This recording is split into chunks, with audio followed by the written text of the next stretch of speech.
We're here in Bloomsbury Square. This is a statue of Charles James Fox. He was a famous dissenter at the end of the 18th century, early 19th century. It's Sunday morning again, and I'm taking the opportunity to show you just a little bit of London while it's quiet and the students are asleep and I don't have to herd sheep or cats or bunnies or whatever we're calling them. Sometimes I think it's, well, I was going to say ants or something. Well, ants wouldn't be a good example, but some kind of bug that flees the light. But that would give a bad example for students because that's not really what I meant. What I meant is that they're difficult to keep track of. This is one of the very few places I've seen in London which is actually children friendly, which actually has a playground. But it is the statue. That was the main reason I wanted to say something now. Right, the statue of Charles James Fox. I had hoped to give you an image of the British Museum. Unfortunately, it's not open yet, and we fly out not too long from now. On the front of the British Museum is an inscription dedicated to the men of the British Museum who sacrificed their lives for God and country at the beginning, or during the First and the Second World Wars. Well, along with a beautiful poem that, of course, I'm not going to be able to read to you. And you see those everywhere. You see them all across Europe, particularly inscriptions to, in memory of, or plaques in memory of, or monuments in memory of people who sacrificed their lives during the awful 20th century in Europe for causes that they believed mostly were just, whatever we think of them now. We saw those in churches in Vienna, we saw them in churches in Berlin, we saw them in churches in Prague, although those were a little harder to catch because most of them were in Czech. And we especially saw it in Westminster Abbey yesterday, which of course is chock full of monuments and plaques and inscriptions toward heroes of the British Empire.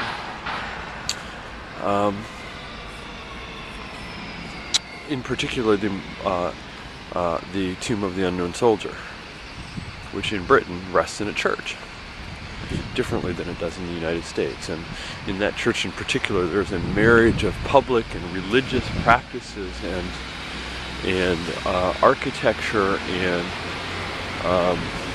and role that Americans probably have a difficult time understanding, but makes perfect sense in a British context.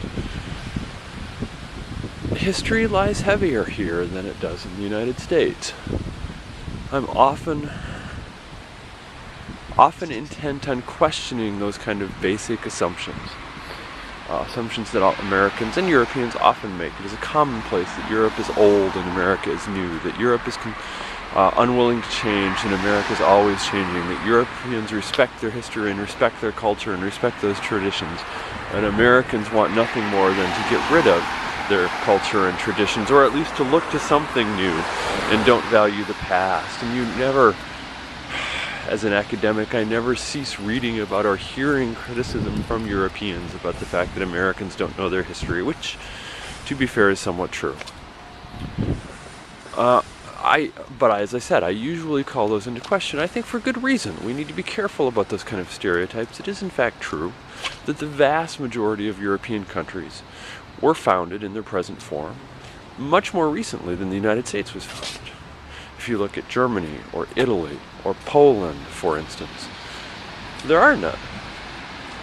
At the time the United States is founded, Germany isn't founded until 1871, Italy until the early 1860s, Poland disappears in the 1790s and is not recreated until 1918, and it doesn't take its current shape until 1945. It is simply not true to say, in some specific ways, that Europe is older than the United States. The exact opposite is true. It is nevertheless the case that, for a variety of reasons, Europeans feel themselves to be older and feel the burden or the imprint or the responsibility of history much more clearly than Americans tend to. And one place that's very true, clearly true, is in monuments, which are everywhere, of course, as I said, in ways that really isn't true in the United States. One of the monuments I was really struck by yesterday in the Westminster Abbey was a monument to the British civil servants who staffed the civil service in India before the British, of course, left India in 1947. And it says something that I'm not going to be able to reproduce exactly, but very well written, just a phrase about how the British civil servants had helped Indians, and that was their job. It was very Kipling-esque, and then it had an excerpt from, or a brief phrase out of the Bible. What does the Lord require of us but to act justly and love mercy? A phrase, again, that Kipling would have thought perfectly appropriate for an imperial mission.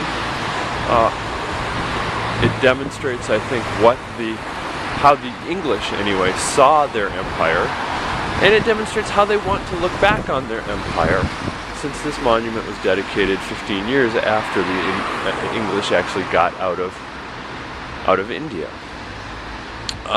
In other places, the losses of the First and Second World War, as I've said, have never been forgotten. One of the questions I asked the students was whether they thought Berlin was shaped more by the experience of Nazism or of the Cold War, or whether simply this experience of reunification and reconstruction of a united Berlin after 1989 was the most significant element that went into Berlin today. And I don't really expect them to be able to answer that question as clearly as I would like them to.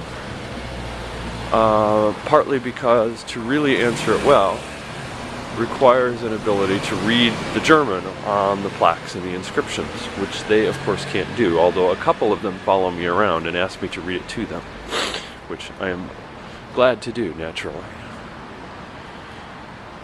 And what you see, what I would say, among other things, is that I don't know that I have an answer to that question. It's kind of an unanswerable question. But I can say that it is in fact the impact of the wars that shaped Europe today. And in particular Berlin, and the Kaiser Wilhelm Gedächtniskirche, which I wrote about in the blog, is one of the clearest ways you can understand that. And so, as I walk around a square in London, recognizing that that England is one of the exceptions politically. That England, of course, has been a state with a political and economic and social existence for far longer than most European states. I recognize that Europeans and Americans simply view the past differently, for better or worse, and I'm not really sure what that is. There's an advantage to not living every moment with the past, but there's also an advantage to recognizing it and honoring it and acknowledging its impact on the present, something I think Americans all too often miss in their desire to move on to the next new thing.